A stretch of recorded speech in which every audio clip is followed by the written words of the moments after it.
So, Karen, how's things going over in Australia these days? Going extremely well. Thanks, Gabriel. How are you?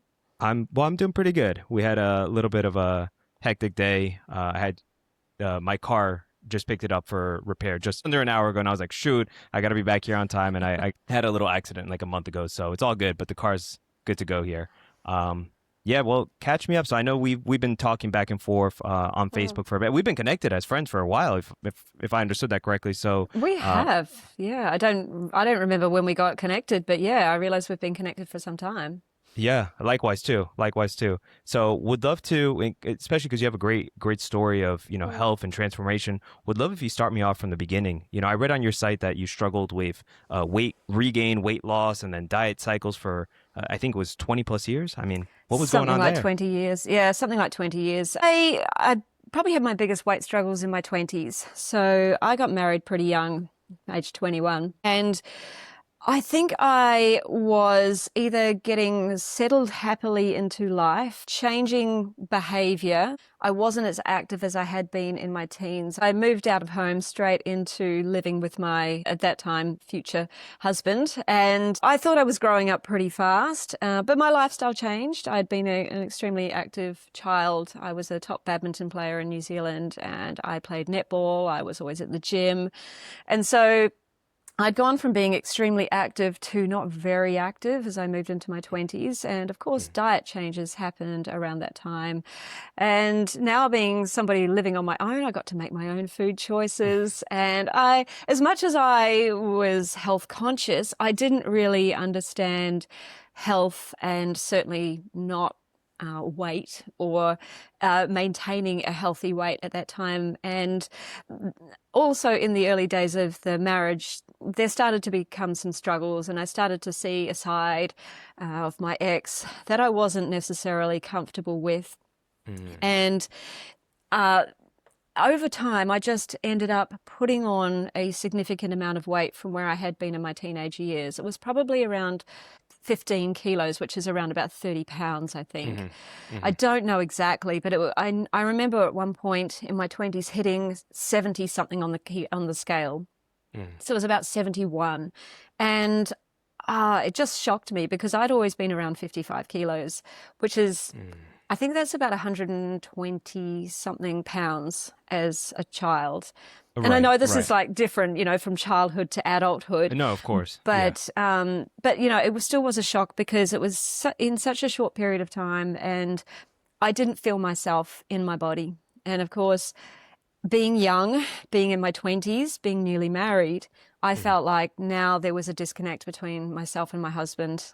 He was extremely active, anything from a bodybuilder to a marathon runner. Hmm. And I felt like I didn't fit with him, and that my weight, my look was now creating distance between us. And I would often get comments from him on how I looked and how I changed, and it was very unsettling to me. So of course, in my mind, I needed to lose weight in order to keep this marriage together. And that was when I started trying all sorts of things from Weight Watchers to the Zone diet. I tried Bill Phillips' Body for Life challenge. I don't know how many times. Do you remember Bill Phillips and Oh his my Body God, for this Life is like a challenge? old, yeah, this is an old Oh, one. yeah. Wow. This is Yeah. back in the 90s. Wow. Okay. Okay. So just to clarify, to make sure I understood you Mm, correctly, so you were a former kind of like top level badminton player, kind of like yes. athlete, the Yeah. identity. And I know you talk a lot about identity transformation and the importance of kind of like working from inside and out.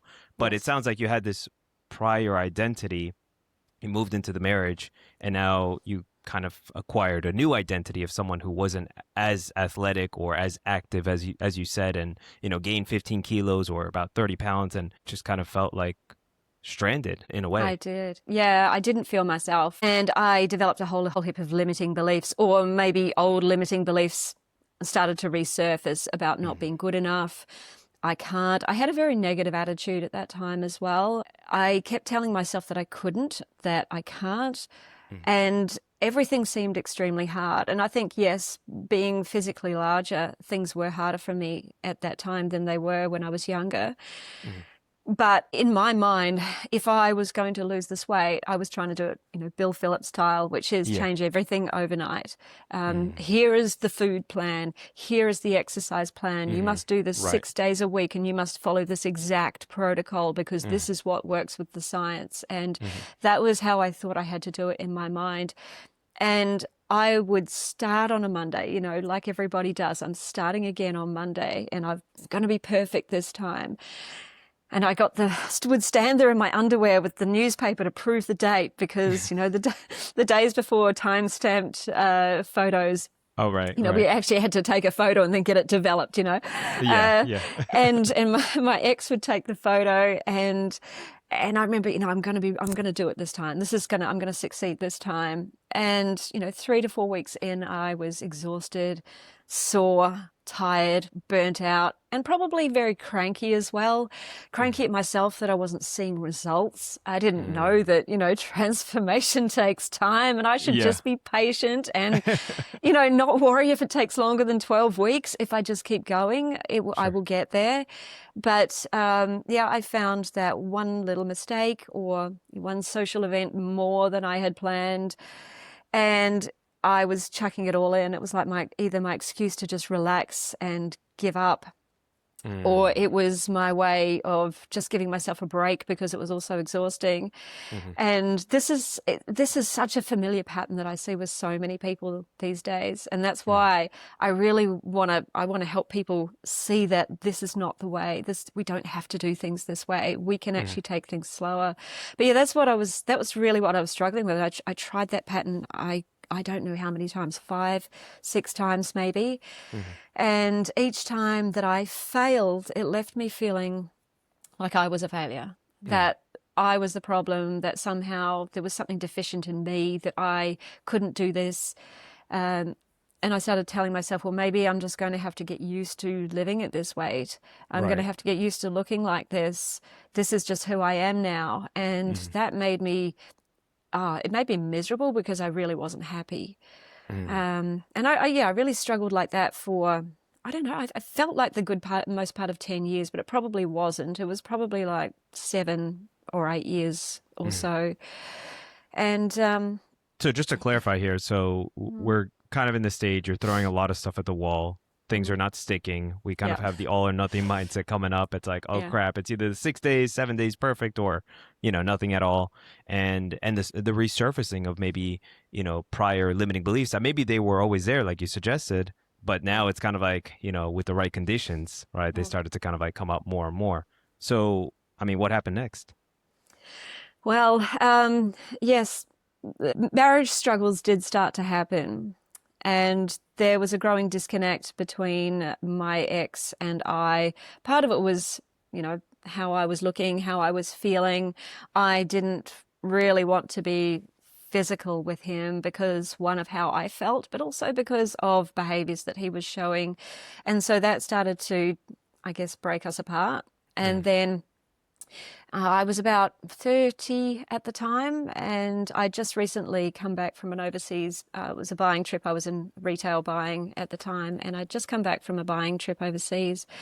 And he picked me up from the airport, and my parents were supposed to be there at the same time because they were coming up to Auckland to help us Mm. do something around the house, and they weren't there. And I said, "Where's mum and dad?" And he got all funny about it, and they're not coming.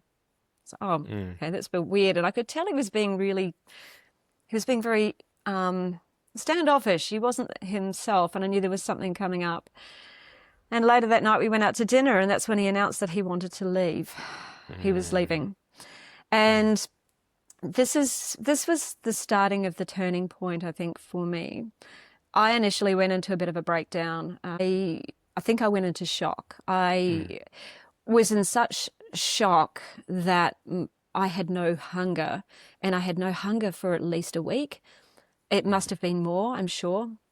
And in that period, of course, if you are not eating, if you are not putting calories into your body, or what choice does your body have but to use the calories that are stored in your savings account on your Sure. body?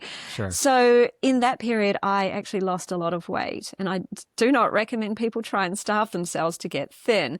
Yeah. The only reason that this worked for me was because, and I'm not saying it worked, but the only reason I dropped weight is because I actually had no hunger because I was in such shock. Makes sense. And I don't know how much weight I dropped, but I remember clothing that was feeling extremely tight on me. And I thought I was going to have to go up another size was now quite baggy on me. Mm. And I knew this wasn't going to be able to last. And my fear was that I was going to end up with some sort of eating disorder as a Mhm. result of that. So I Mhm. was very cautious to pull myself out of that Mhm. mindset, out of that way of being. I was actually managing a staff member at the time. She worked for me, and she did actually have an eating disorder, and it was creating very intense behavior at work. And so I could see what an eating disorder actually did to somebody, and I Mhm. was just very conscious that I didn't want to be that person as well. You knew where that And path would take you down. yeah, and I Mhm. didn't want to become that person. So I knew at some point my hunger would return, and I knew at that point that I was going to go back to eating healthy. I didn't want to put the weight back on. I didn't just want to be that person who rebounds straight up. Right. Right. And so I wanted to use that as a starting position to, okay, this is me going forwards. I'm going to keep this weight off. Mhm. It doesn't really work like that, because once you start eating, of course, some weight's going to come back on. Right. Right. Yeah. Um, but it was like a little bit of a kickstart for me. And but more than that, it was an internal transformation that started to happen for me, because in that process, we did end up getting back together eventually a few months later. But in that process, we actually talked about proper separation, proper divorce, Mm. and I had to step up from being a little girl Mhm. to being a woman. Mhm. And I found a lot of internal strength at that point. I had to face reality that this was what was going to happen. I had to stop crying about it and I had to start accepting it. Mhm. And there was one point I remember we went into the bank manager, and the bank manager was all excited to see us. And he's Mhm. right, what are we doing? Are we remortgaging? Are we buying a new house? What are you doing? Oh gosh, And this is my awkward. Yeah, and these are normally the conversations that my ex would take, because I was just a little wallflower in the corner. Mhm. And he said nothing. So I stepped forward and said, "We are getting divorced, and we want to know how much we're still owing on the house, because my father's going to buy his 50%, and I will Mhm. continue paying the rest." Mhm.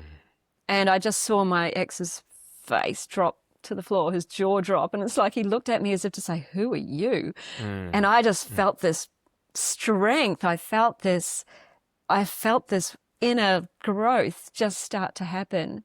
Mhm. Mhm. And that, I think, was the start of the turn for me, really starting to step into my power, my strength. Mhm. And yeah, like I say, go from being a little girl who'd moved out of home to live with her husband to be, Mhm. to becoming a woman who could now stand on her own. You know what's And very it's interesting just listening to mm, what you just shared here is that there's been kind of like a evolutionary process here for you yeah, where like you mentioned you kind of you left home pretty early, you got mm, married relatively early, and there was kind of like a leakage into other areas like your health, like your weight, like yeah, other areas where it's kind of like maybe not the level of ownership that maybe you didn't even know you were capable of, right? And then yeah. obviously this kind of like, catalyst here with the divorce and kind of like starting to rediscover like, wait a minute, I do have this inner strength. I do have this inner capability. So divorce happens, then what? Well, we actually got back together and moved to Australia. Okay. All right. So now we full circle here. Yeah, All right. Well, yeah, exactly. So we ran away. We thought having maybe an adventure might bring things together, and once we were over here, my ex did a personal training qualification, and we decided to buy into a small fitness franchise. Okay. And it was spending 18 months in that business with him, training people on the floor, standing 8 hours on my feet during the day, taking people through going from having never exercised in the past to being the fittest that they'd ever been. And I'm talking 47-year-old women who've never set foot in a gym before. Mm. And following their process, I was just pushing them ever so slightly. Like if they were good on the treadmill and they'd be walking at a pace of 6 Ks an hour, I think it is, I'd just push it up slightly and go, you can do faster than that. And they'd be looking at me going, oh, and then, oh, so I can. Yeah. And that was the approach that I started to take for myself to get myself back to being my fittest self. Mm. And in that time, I also went from somebody struggling with weight, barely able to run for 2Ks on the treadmill, to being the fittest, the leanest I'd ever been, and being able to run for 15.2Ks and thinking about doing a half marathon. Not that I did because I got injured. But I went through that transformation, that physical transformation myself. And I lost a lot of weight. I felt amazing in my body. But again, I didn't really understand what was driving it. I thought it was all the exercise I was doing because I was doing a lot. And that period of time, that 18 months, that's when my ex and I did actually break up. And but I was ready for it at that point. In fact, I was the one who closed the door at that point. I said, I'm not putting up with this behavior anymore. And I ended it then. But I knew I was ready for it. I was stronger physically. I was stronger internally. And 18 months after being in fitness, I went back into the corporate world, back into retail buying.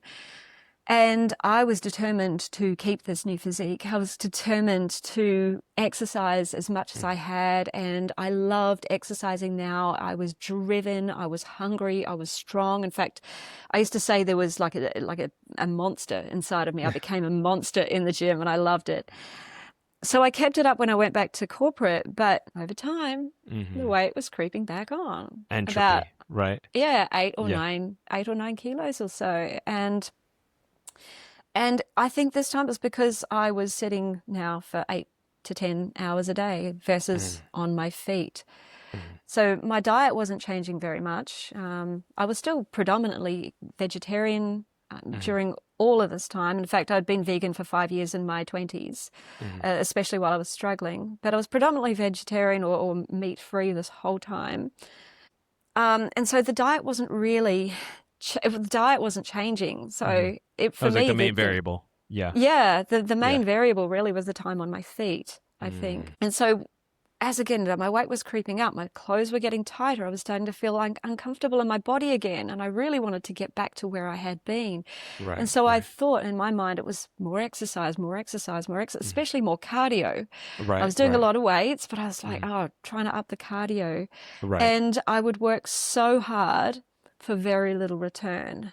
It's like when you're working all these hours and you're not making much money. That's how it felt. Right. And I would enter the 12-week challenges at the gym, and I loved doing it because I loved putting myself through a challenge this time, whereas previously I didn't. I was not up to it. and I would do all this hard work, and I'd maybe get 2 kilos down. And then it was so much work that I just couldn't sustain it. I couldn't sustain that level of activity. And so, so I was really confused as to what was going to help me get the result. I tried calorie counting for a period of time, which helped. It definitely helped, but it was just something that I couldn't sustain.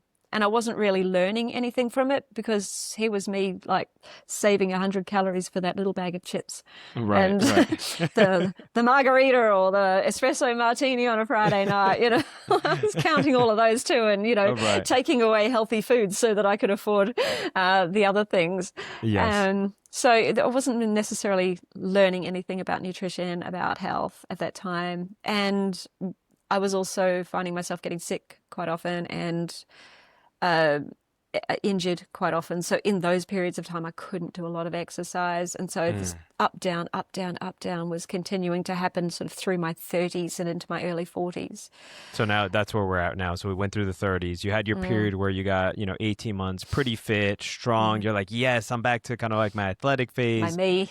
Yep, you're you. And then corporate life, 30s. And then we're slowly, kind of like not immediately, but like slowly ebbing backwards, like little by how like a lot of people say, right, Kerryn? It's like Yeah. I'm in maintenance mode, right? And we know Yeah. like maintenance is an illusion, right? You're either Yeah. going forward or you're going backwards, right? Yeah. So so something happened in your 40s that kind of rocked your world, right? Yes, I was 44 and I'd just been away to Thailand for a week with some friends and I'd got horribly sunburnt while I was over there. Some sunscreen that I was using clearly failed. I'd just been in the sun for half an hour and got burnt like a lobster. And I came back and I started to notice that a mole on my leg was looking a little different. It wasn't looking very different, hugely different. It was a mole that I was getting checked every single year. Well, in fact, I got my whole body checked because I have the type of skin that needs to be checked. Right. But my attention just, I guess, intuitively kept being drawn to this mole. And our work environment, they brought a skin check nurse in to check everybody's skin that summer. And so I just put up my hand to start with and said, right, I need to get this checked. And as soon as she saw it, she looked at me. It's like all the color drained from her face. And it's like she was looking at a ghost suddenly. And I knew what she was thinking, but I wasn't scared. And I thought, yep, okay, I need to get it checked. So I went to a skin doctor. He sent me to a surgeon, and she was like, not really sure, but we should take it out and have a look. So I underwent one operation, and turns out it was a stage 1 melanoma. So we had to go in and have another operation and take more margin around it. And so that was a bit of a wake-up call for me. As I said, I'd been vegetarian and I'd been wanting to go back to being vegan. And I'd been hesitating. I was thinking, what will people think of me? I was worried about everybody else's opinions. There was a Right. lot of negativity floating around about vegans on the internet at that point. And so I was a bit hesitant. And this cancer scare was a bit of a kick up the butt to just do it, not worry about what anyone else thought. This is about me. I knew that there were links between animal protein and cancer.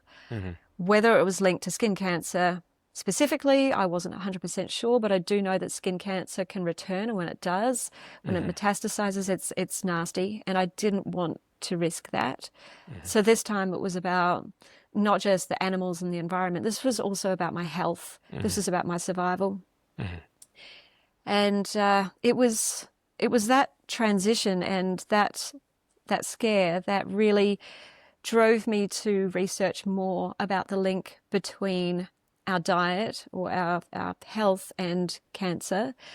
And that's where I came across the whole foods plant-based movement, T. Colin Campbell, Cordell Esselstyn, and the crew, the Forks Over Knives crew, basically. I watched the Forks Over Knives documentary, and I found T. Colin Campbell's Centre for Nutrition Studies as well, and saw that he did a plant-based nutrition certification. And I started getting very excited about doing that one day. Right. In the future, right. In the future, yeah. I asked them for information and they sent me an email about it, and I was very keen to do it, but I was just scared. It was never the right time. And so, yeah, I just kept pushing it off for probably about 18 months. And then one day I was just so cranky with my job that I was in. I was not loving where I was. I wasn't Still loving the the same work, environment. like retail buying? Retail buying, but by this stage I'd switched jobs in Okay, another got it. company. But yeah, it was still the same industry. And I was just not loving it. I felt like I was just trying to force more people to buy more stuff that would one day end up in landfill. And it wasn't aligning with my soul. I wasn't loving the environment. I wasn't loving the job itself. I was stressed up to here. I wasn't sleeping. I could feel my own health failing. I was miserable.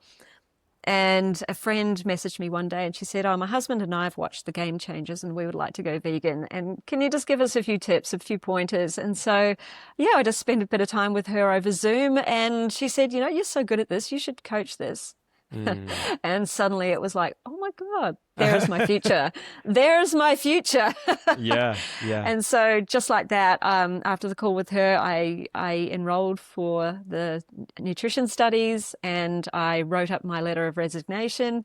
2 months Wow. later, I was gone. And then the Plant Power Coach, that's when we started the business.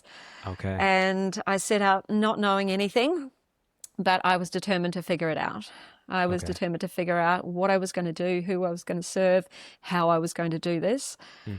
And I just knew that that was going to be my future. And so, and that's here I am today. Well, what's very interesting is that one thing that I kind of got from you is that you were vegan for about 5 years earlier, I think in your 20s, right? In my 20s, yeah. And then predominantly plant-based vegetarian for, the majority of the next 20 years, basically. Yeah. Yeah. It's been So about I'm 32 years now. okay. Yeah. So, I mean, what made the shift for you? I mean, what's the difference between like when you were vegan before versus now where kind of like you've embraced like whole food plant-based and kind of like Mm. the nuances that come with that? Because I mean, I think you and I both know it's very easy to just be vegan and still be very, very unhealthy. Yeah. Yeah. So back then it was all about animal welfare, all about activism, and it was all about eliminating animal foods from the plate, but also animal products in general from our lives, following that very animal ethic lifestyle. Mm. And even though that is the case for me now, the difference that comes with it is that I know so much more about health. I know so much more about the impact of the types of foods that we have on the health of our body. I didn't know that back then. We didn't have the internet in the 90s. All right. Or it might have just been starting up, but I don't even know if we had a computer. All right. Um, so yeah, I know so much more about health and layering health in on top of the animal ethics as well as the Mm. environmental ethics.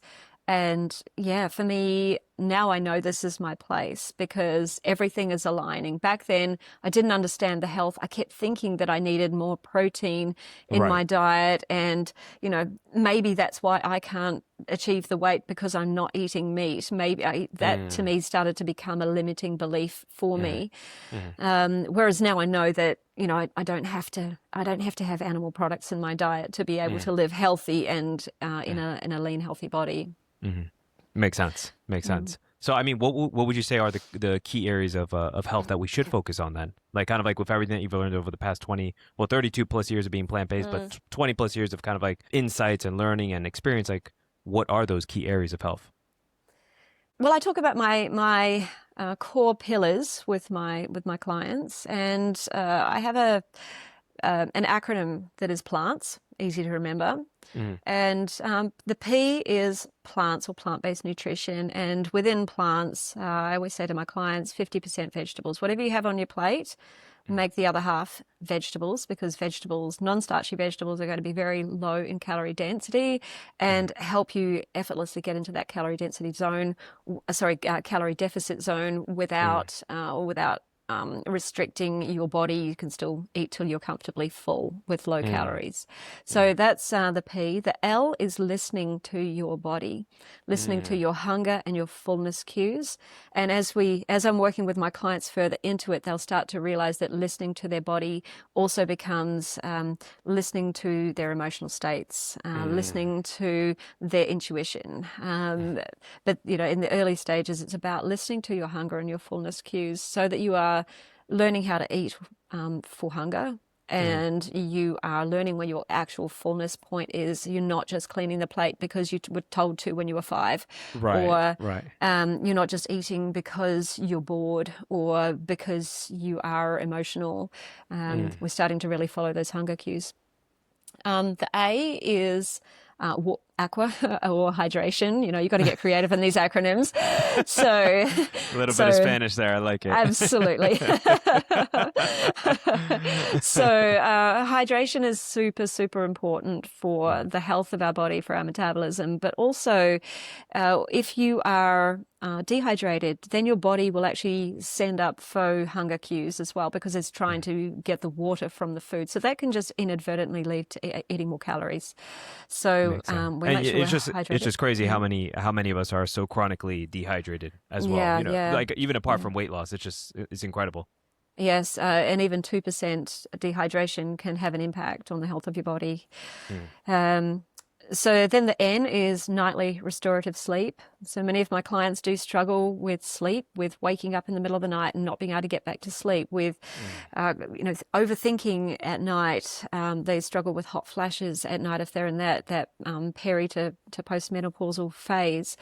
Mm. And so I help my clients with some strategies to be able to get a good night's sleep. Because again, if you are tired, your body will increase hunger hormones and it will suppress fullness hormones. So again, Mm. inadvertently eating more food makes you also more cranky, more prone to stress, which leads Right. to what? Generally more eating. So we make sure we get a good night's rest. And then the T is about training your body or just generally moving your body. It depends on Mm. where somebody is. If they're not moving at the moment, let's just get you moving in a way that you Mm. enjoy. But if you are already moving your body, if you're strength training, awesome. If you are thrashing your body, trying to do more cardio, let's just change that up to something that's going to support your fat loss moving forwards. But I just say to my clients, mainly, I want you doing something that you enjoy. Our body is made to move. We're not made to just sit around. And then the S is slowing down and I guess reducing our stress levels. So a Mm. lot of us are just rushing, rushing, rushing around. We are chronically stressed through our day. And I'm not talking about the emotional stress. I'm just Mm. talking about high stress levels generally during our day. It's the rushing through your lunch break like I used to, sitting at my desk in a corporate world, Yeah. throwing the food down, not All taking a right. break. I don't have time for a break. I'm going to throw it down. Yeah. And Yeah. then Yeah. Yeah. again, that inadvertently leads to eating more food, putting more food in our body. We get more cravings when we're stressed. And I've found with my clients, when they do slow down, they take a moment to just pause in their day. They are happier. They eat less calories. They are grabbing food to relieve stress so much less. And if they certainly slow down before they eat, they're more in touch with their body, those hunger and fullness cues. So they inadvertently just eat less calories too. So they're kind of like the basics of health, or that I get my clients at least started with. We want to stabilize all of these basic health foundations. So these are not just great for fat loss, but they're also great for the health of the body. And these are things that I wish I had known back in my day. Uh, and what we want to do is just build consistency with that. So it's not about perfection. It's just about building consistency, something that we can stick to so that we're not on, off all the time and having to restart Mm. again every Monday. We just take it slowly. We want to commit to something that is doable, that is sustainable. And then as we get going with that, we can start to increase the Mm. intensity, do a little bit Mm. more. We start to build trust with ourselves that we Mm. can do this, and we start to see results because it is enough to start Mm. to see that scale move, or feel the body start to change. Right, right. And what's interesting, well, number one, I'm hearing that consistency is always going to be perfection, at least from what Yes. you're articulating right now. And then the second thing, which I deeply agree with as well, I mean, the foundations of your system, of your framework right here, I mean, it would be radical if we had learned this, 20, 30, 40 years ago, at a very early age. It's like, hey, Hmm. eat a lot of plants, get a lot of movement, make sure that, your rest or your sleep is kind of like a foundational block. It's actually so interesting, Kerryn, because I'm thinking how interesting it is that we live on the opposite sides of the world, and yet as coaches, we've come to a very similar conclusion in terms of kind of like the health pillars that humans, not just our clients, but just like humans in general, should be using. We have a framework called the three S's inside of our Hmm. work, and I believe all three S's line up with your plants, what you Hmm. just shared. So the three Yeah. S's is sleep, stress, and steps. And I went through your plants in my head right now. I'm like, I think all three of those S's are included in your plants, which Yep. is so interesting because the principles are universal, right? Hmm. Like what works for, human being over in Australia or New Zealand or Europe or South America, it's going to be universal, right? Yes, 100%. Yeah. And it's not just great for fat loss, it's great for the health of the body. Mhm. So, yeah, when we focus on health, when we focus on being a healthy person, then our body responds. And I think that's another thing I like to help my clients think about it, not think about the weight and the scale, but Mhm. think about who they're being and are they being their healthiest self. Uh, Focusing on the health of their body, nourishing their body, Mm. and building healthy habits that support their body, as opposed to trying to do all these tactical restriction type things that they can't build consistency around and leave the body feeling depleted. Right, right. And that's Mm. kind of like the common trend, right? Where Yeah, we'll get kind of like a new fad or a new kind of like diet or a yeah, new exercise protocol. And it's like, especially for those of us who have been here for a while and we just kind of seen the industry, at the end of the day, like there's really only a few core principles that if you apply those principles, they may seem boring, they may seem simple, but like that's the brilliance of them. Like they're yeah. highly, highly effective. And like everything that you see, like the new fad, the new trend, it's going to come and go. Absolutely. And, it seems like it's really common sense. It's the application that most people struggle with. And I say it's the application because of whatever's going on internally for us. Mm. So when I'm working with clients, I have three pillars in my program. The first is the build phase, which is the habits that we just talked about. Hmm. And as we are trying to build those habits, what will start to come up are all of the internal struggles that we have with creating consistency around those habits.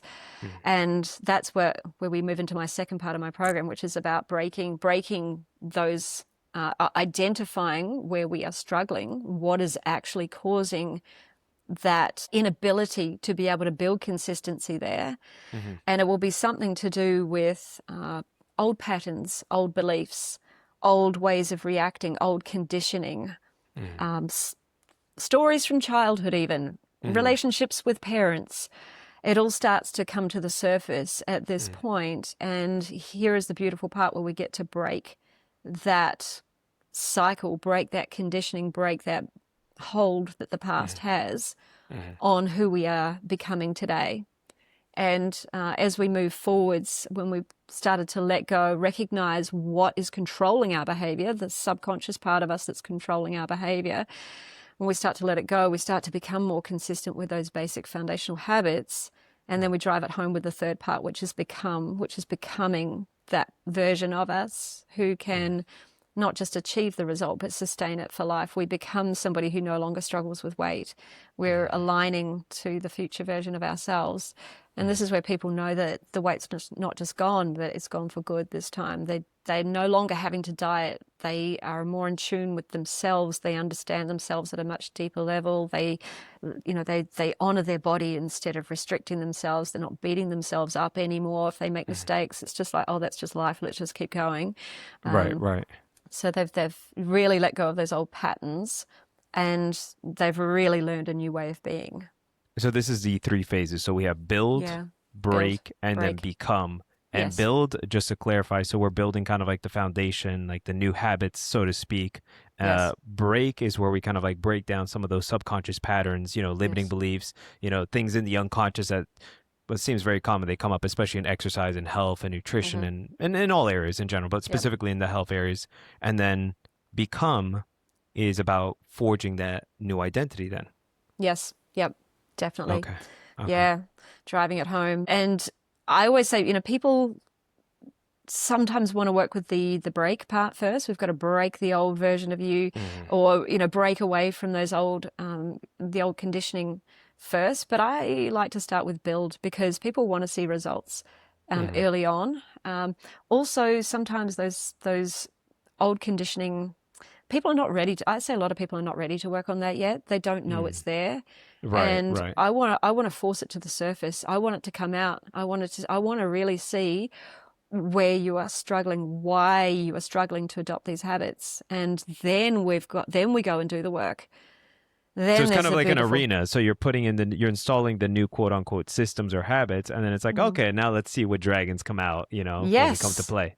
that's exactly it. Yeah. Because people don't know what's underneath the surface to start with. Most people are Right. living on the surface of their life. They don't actually understand what is driving their behavior until they try and change it. And then we start to see the resistance, the Mm, sabotage, the mm, internal self beat up, the old conditioning start to come to the surface. And rather than what they would probably normally do is beat themselves up for it and mm, make up excuses and this is, see, I can't, mm, all these things are stopping me from getting to the goal. I sit down with them and we actually go through it. We actually look at it from a different perspective. Like we're looking at it mm, separately. We're taking ourselves out of the picture and just looking at the patterns. mm. And we talk about like where it's come from, how long this has been around, whose voice is this possibly? Right. Who are you mirroring? Who did you have to be in your childhood that this condition has become a normal for you? Mm, And they start to see what has been driving their life. We start to look at it from a deeper lens, and yeah, they start to go, "Oh my goodness, now I can see." mm. And it's amazing. A couple of my clients have actually remembered during this process that as babies, their mother felt uncomfortable about them crying as children, They and actually so they remember that. well, they remember being told this because they were babies at the Okay. time. They were Okay. babies. They didn't remember it. So, Okay. but Okay. their mothers told them that they were crying so much and they Mm. didn't know how to soothe them. And so they went to the doctor and got them some medication. Oh my So what God. this has done for them is created a subconscious drive every time they experience an emotion, any sort of uncomfortable emotion, they need something external to them to soothe that, whether it is Mm, food, whether it is alcohol. And so they've been emotional eaters, emotional drinkers their whole mm, life. They've always mm, needed something external to them. And then they go and beat themselves up that they can't be consistent with mm. their healthy eating and achieve the goal that they want to achieve. So we just break it down and look at it with compassion, with awareness. And when they can see that, they can let go the story that they can't do it, that something is wrong with them. And we just start to recondition how they're responding to that emotional state. And I just teach them how to be that mother, that soothing mother to their internal baby that is crying out for help in that moment. And it changes a lot for them. It changes how they treat themselves, how they respond to emotions moving forwards, and their relationship with food or alcohol. And it's really impactful for a lot of people because they just didn't have that awareness before. They didn't have awareness of that childhood pattern and how it's impacting their behavior today. It makes sense. Yeah, So, awareness is the first step to mm, transformation, yeah, and you can't change what you're not aware of. And yeah, and I think that's one of the very understated parts about the coaching process. I think unfortunately now we live in the age of information overwhelm and now AI and kind of like it. To be frank, I know this is gonna be on the podcast. I'm gonna say it. Very you know high influx of just low quality coaches, yeah, just people who they don't have the experience in the bank to actually genuinely understand and like help people go through yeah. kind of like the behavioral change process, and I think that understated part of the coaching process that you mentioned it is being that mirror, Yeah. right? Not actually doing anything but actually being a mirror. So that's like, okay, well, now that we put our build right, like, all right, we got first Mm, level. Oh mm-hmm. crap. All right, we got like this demon coming out. We got this thing coming out. It's like, all right, well, let's pay attention. Let's see what's going Yeah. on here. Yeah, a lot of coaches are afraid to look at that. They when their clients come to them and they're not doing what they said they were going to do, or they are upset about something, they get scared, and they Mm, don't know how to approach that. Whereas I say, beautiful, let's go and look at it. Let's explore this. This is mm, perfect. And I always say to my clients, bring all of your emotions, bring all the mess. If you're not doing the things, bring it. Don't hide mm, from me, because what it's showing is that there is a pattern, a block that we want to look at. We don't want to hide from, and we want to unlock it. We want to find out what's driving it, and that's where we have the beautiful opportunity to transform and mm, move through it. So yeah, and you're right. There are a lot of people, a lot of coaches coming to the industry now who don't have that level of ability to be able to help people, you know, actually change their behavior. Mm-hmm. And the thing that really gets me too, especially in this weight loss industry, is that there are a lot of people out there joining. I've got nothing per se against MLMs. I'm not aligned to any myself, but I do see people who are looking for weight loss solutions, who are taking like these peptide drugs or drinks or these GLP-1 drinks, and they are then signing up to becoming, like an advocate for one, and then calling themselves a health coach. Right, right. But all they're doing is selling these drinks or these supplements or whatever, and they actually have no experience with actually helping somebody transform who they're being and getting that result for life. And it just saddens me that so many people are taking these shortcuts as well, because, it's just another diet pill that doesn't work long term. So yeah, the work that you and I are doing is much more transformative for people long term.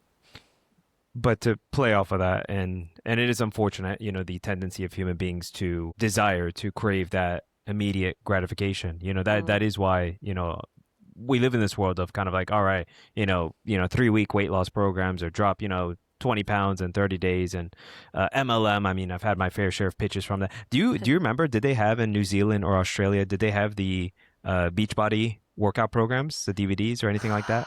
I'm pretty sure they did come our way, but I don't know if they were specifically in our country. I just know that I've heard of them. So I don't know anybody who over here who actually has been part of it. Okay. The only reason I brought it up is you said about the MLM and then becoming a quick coach after you do, like, you get in Beachbody, there's something similar where it's like, oh, you can become a Beachbody coach, and then all you do is you're just selling their kind of like protein supplements, but you're a Beachbody coach, right? Yeah, exactly. Yeah. Would you say there's any commonalities that you've seen with the woman, the people that you help, that, in terms of challenges, in terms of kind of like some of the obstacles that they face, whether it's internally or externally?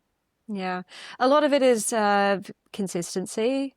Many people come to me, they already know a lot about whole food, plant-based eating. They've followed the books, read the books, they've watched the documentaries. So I'm not the person who's needing to convince them to come this way. I'm the person who helps them, once they already know what they want to do, actually become consistent with it. So a lot of them have a lot of great information. They're just struggling with the application.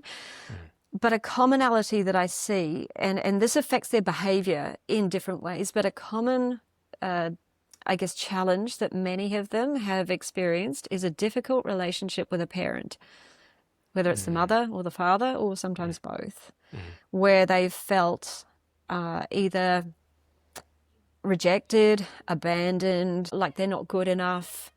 And it's created this internal story.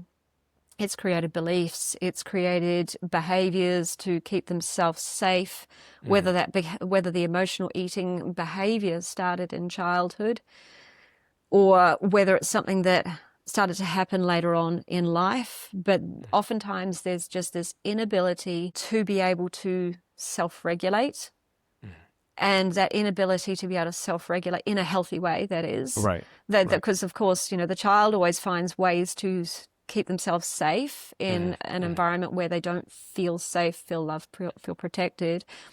And so what that does is it, creates these behaviors that then last for, into adulthood. Right. And now, because we live in this world of, hyper palatable foods that are everywhere, like they're so accessible. And Food. even all the vegan foods now, with the new products and everything. Yeah. It's like, it's incredible. Yeah. It's like, holy crap. Like, it's like, shoot, like I could eat every vegan food on the planet and still be very unhealthy. Absolutely. So they become very accessible, very go-to for many of my clients. Many of my clients are emotional eaters in some way. It's not always hyper palatable food. Sometimes it's extremely healthy food, but they're still turning to something to help them feel better, something that has calories. And to so regulate themselves. To regulate, to feel better. Yeah. So oftentimes it has been because of some, discomfort they felt in their childhood, oftentimes to do with a parent. Sometimes it's to do with bullying in childhood, but not often. Most of the times it's been, parental difficulties. So yeah, I would say that's probably a common element amongst many of my clients. It makes sense. Yeah, and Mm. well, I think it's very powerful because I mean it's one of probably not the most obvious challenges. I mean, not a lot of people are gonna share like, oh yeah, I suck with my eating, or I have a lot of it's kind of like more I would say a hidden one, or it's kind of like it kind of surfaces up in different areas. But I think it's a lot more common than a lot of us are led to believe or admit. And I think the Yeah. core root or the cause that you mentioned, childhood, especially with parents, kind of like the mother and father figure. I mean, they're basically everything that the masculine and the feminine are for us. Mm-hmm. And for a lot of us, that kind of gets a little bit distorted, I would say, especially depending on kind of your experience growing up, right? Absolutely. And, if we think about uh, how human beings used to be, we didn't know about self-regulation. Our parents felt uncomfortable about, uncomfortable emotions. They sent us to our room. They told us to shut up. They told us stop crying, So we weren't taught how to regulate in a healthy way. Hmm. And oftentimes kids were made to feel like their emotions were just too much. And so they were Hmm. taught to suppress. And yeah, so it's just sort of these behaviors that are handed down over the generation. And I think, it's become an issue with weight right now because of this abundance of food, this Hmm. hyperpalatable food that can now be that regulation tool for the human. So it's now a case of, okay, how do we just learn how to self-regulate? And some of my Hmm. clients are in their 60s and 70s, and they're Mm. learning how to self-regulate for the first time. Yeah, yeah, They're yeah, like, yeah, yeah, and then they go and beat themselves up because I'm like, oh, it's taken me this long to learn this. It's like, that's okay. It's okay. Don't yeah, worry. It took yeah, me till I was 50 to understand my story yeah. and, Wow, yeah. how to But it's regulate like myself properly. Mm, it's not a race. That's a thing. It's like exactly. it's like who are you trying to compete against, right? Yeah. Again, like this age of hyperpalatability, but also this age of like comparison, right? You open Yes. up your Facebook or Instagram, it's like, oh my gosh, this person's amazing, or they're so healthy, and it's like, but we don't know the story. Like, what did it Yes. cost that person, to get A, Yeah. B, and C, right? Or Yeah. what are they secretly hiding behind like A, B, and C? And I think a lot of Yeah. your story, I think where it's so powerful, it's like you've actually walked the walk, Karen. Like this isn't just something like, oh, okay, I'm just gonna help people who have emotional eating and they're struggling. It's like no, you actually like you deeply understand, like you can relate to your clients on a very personal level. Yeah, absolutely. Like I had a story with my own self-regulation. It may have been affecting my food intake back then. I think it probably was, but certainly not knowing how to cope with big emotions, especially in a heart, Mhm. related situation. As a child and born in the 70s, parenting advice was when you put the child down to sleep, you leave it to cry itself to sleep. And Mm. that causes a very dysregulated nervous system and fear of abandonment, fear Mhm. of rejection. I don't matter. My needs don't matter. I'm not loved. And so I realize now how that story, I can see how that story drove a lot of my life, including a lot of how I felt in my Mhm. marriage during that period where I was struggling.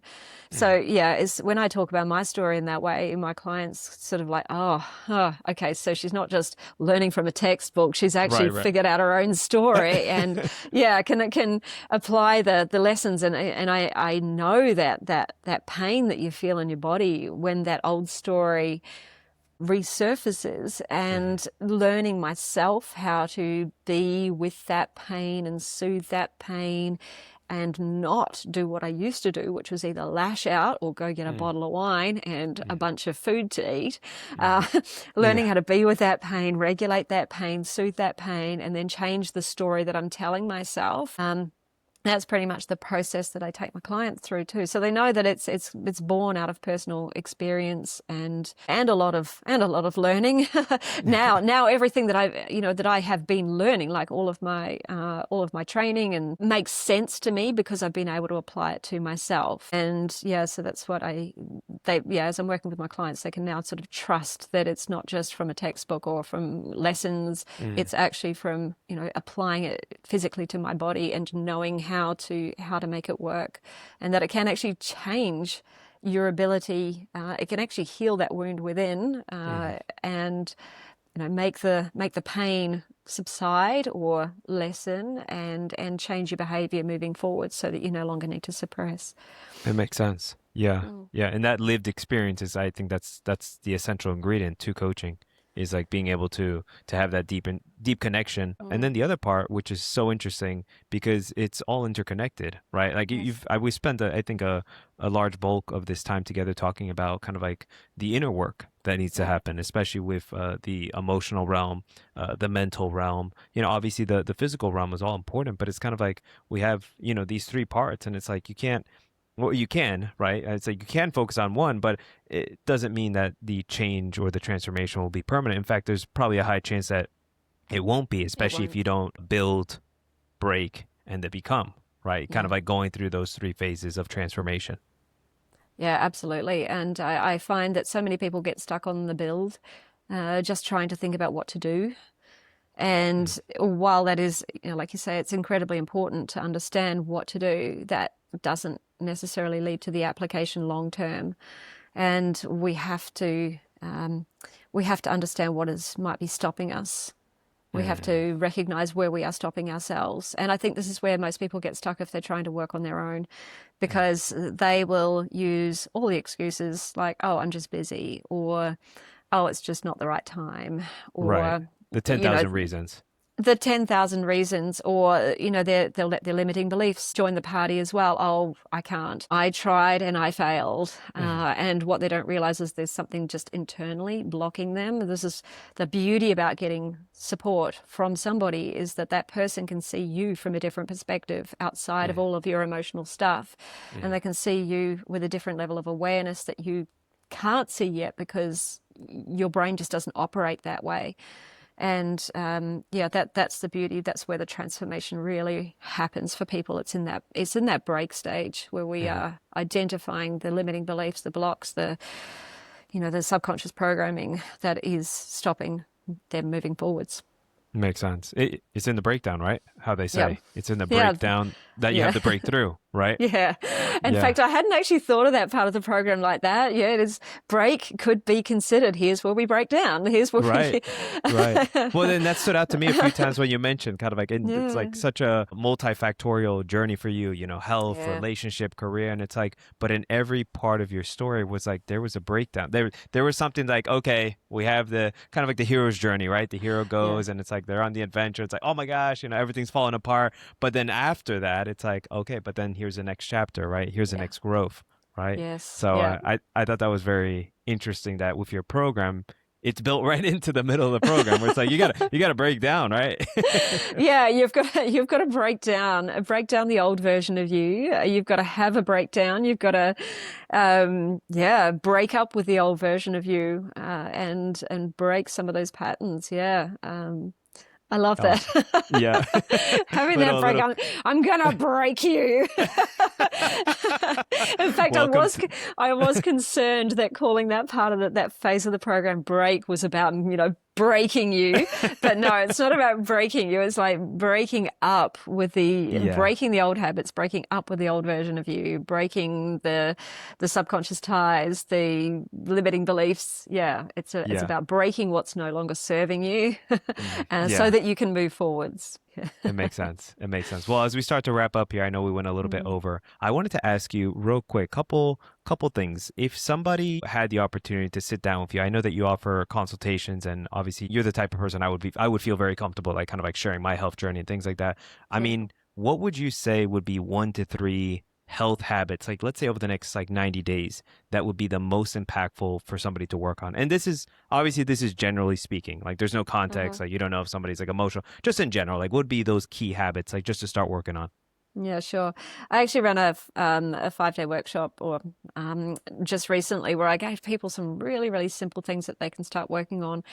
And the first two habits that I said were water and sleep. I'm going to give you four Mm. here. I'm going to give you four. Okay. Okay. Okay. Um, For water and sleep, making sure that you are hydrated and that you are sleeping properly. These are going to make sure that you are supporting your metabolism, you're supporting your body, and that you are lowering things like cravings and faux hunger. All right. So I'll put those as one. That's Okay, one. so water and sleep, they go together as Water one. and sleep, they'll go Okay, together as got one. it.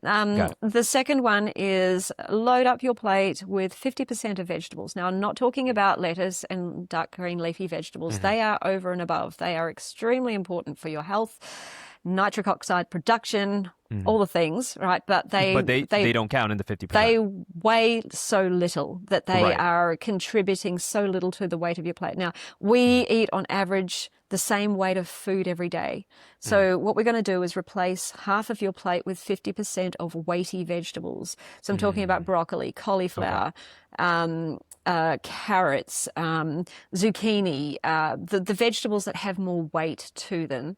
So Make your plate. would sprouts fall into kind of like more the kale and the green leafy vegetables? Yes, yeah, because Okay. Okay. they've got so little weight. You can, Makes put sense. those on top, all that stuff, yeah. Okay. Okay. But yeah, make it the weighty vegetables. Okay, Mm. so that's gonna create bulk in your stomach. It's going to take up room in your stomach. It's going Mm. to create weight in your stomach, but it's going to significantly lower the calories that you're eating because a pound of vegetables is only 100 to 150 calories. Okay. Understood. So then the third habit that I'm going to say is pause. Pause before Mm. you put something in your mouth. Check with Mm. yourself, and are you actually hungry? Mm. Or are you relieving boredom? Are you soothing an emotion? Mm. Are you just tired? Start to just understand, why do I want to eat right now? Mm. So when you can put a moment of pause between the compulsion to eat and the actual action of eating, you're no longer operating from the subconscious mind. You start to become aware. Your conscious mind starts to become aware of what you're doing. And then your conscious mind can assess the situation. Is this hunger? What is my body saying? Mm. You can also decide in that moment that you want to eat, even if it's like, I'm feeling stressed and I want to eat. You can Mm. decide to eat, but now you're doing it consciously, not Mhm. subconsciously. So You're when owning the process. you're owning it, yeah. And when Okay. you Okay. what your conscious mind can see, your conscious mind can also change. Okay. So Got it. they're three simple habits that I gave people a couple of weeks ago, and I had For the people a pause, week. for the pause, real quick, how long does a pause need to be, or is there kind of like just pause just for a second? Well, it depends how long you catch yourself, but usually about 90 seconds or so. Okay. 90 seconds is long enough usually for a craving or an urge or an emotion to subside. Okay. Got it. But what we want to do is pause long enough for you to assess, for the conscious mind to come in, because it usually comes in later, right? We're usually just Mm. operating from the subconscious wants and desires. If we pause long enough, the conscious mind can go, no, I don't need to do this. If you find yourself standing in the fridge or in the cupboard looking around, stop. Your conscious mind will go, what am I doing? How did I get here? Mm. I'm not hungry right now. Let's walk away. Mm. So give it about 30 seconds to 90 seconds. If you're feeling this, strong pull to eat, give it more like 90 seconds. And Okay. that pull will start to subside. Yeah. And then again, if it's okay, like if you still feel pulled to eat, then now you're owning the process. You are owning it. You're doing it more consciously, but you're becoming conscious of the unconscious habit. And the Mm. more conscious you are of the unconscious behaviors, the more your conscious mind can start to go, oh, actually, I can see what I'm doing here. I can see what I'm doing to myself. Mm. Now I can start working on making a change here if I want to. The breakdown can happen. The Makes sense. breakdown. Yeah. Got it. Got it. What's the fourth Yeah. one? Get your steps. Just get Okay. steps. Okay. Make sure you are moving your body in some way. Movement will just help you inadvertently burn a little bit more fuel. It doesn't have to be an hour of hard out exercise, anything in particular, but make sure you are just moving your body. Track your steps, because that can tell you where you're at right now. And then if you just push it a little bit more, track every single step, not just when you're specifically walking for that hour. Mm. Track every single step, especially if you have Mm. a sit-stand desk, or you spend a lot of time in the kitchen, or you're up on your feet doing a lot of housework or things like that, running around after everybody else. Count all those steps. They will count as Mm. well. And just make sure that you remain active in your life. That would be my fourth habit. But those first three is what I gave to people a couple of weeks ago, and people were after a week saying, "I've lost 4 pounds. How did this happen?" Jeez. So it can make a massive difference to what you're doing immediately. Makes sense. So we have water, sleep, 50% of your plate, vegetables. Um, what was the third Pause, one? Pause, pause. pause, and then Yeah. we have our steps right here. Yes. Yeah. Amazing. So four Yeah. four potential pillars that anybody can use. I mean, and so simple, right? Hmm. No real kind of like external constraints. I mean, like anybody can literally just start to implement this like with their next meal or with their next movement, so to speak. Yeah. Absolutely. It's not all or nothing thinking. It's simple habits that can move the needle forwards. Well, Karen, what would you say is the best way people can contact you, they can find you if they wanted to work with you or hire you? What would be that best way? Okay, so I'm mostly active on Facebook. I am on Instagram, but I don't really play there. So come and find me on Facebook. Just look out for Kerryn Sawyer. Send me a friend request. I'm most active on my personal page. Or come and join my Facebook group, which is called Plant-Based Health and Weight Loss Support. I can give you some links there if you want, Gabriel. But that's Phenomenal. yeah, that's the easiest place for people to find me. Just reach out, send me a message, or just come and join the group, and I'll reach out to you. Amazing. Amazing. And we'll make sure we get all those links added to the show notes. But the main thing, Facebook, send Karen a friend request. She's pretty friendly. Seems like an awesome human being. And then also she has a great community as well. So you guys can join that as well. Karen, Beautiful. is there anything else that you'd like to add or share before we start to wrap up for today? No, but I just wanted to say thanks for having me, Gabriel. This has been an amazing conversation. Thank you. Yeah, well, it's great. It's great to have you on. I really enjoyed the conversation, the story. I mean, it's just incredible. It's incredible to see what a human being can do Mm, when they set their mind to something. And I think you're a living testimony of that. And I think you're paving the way for a lot of people. thank you. Thank you. You too. Awesome. Well, great to have you on, Karen.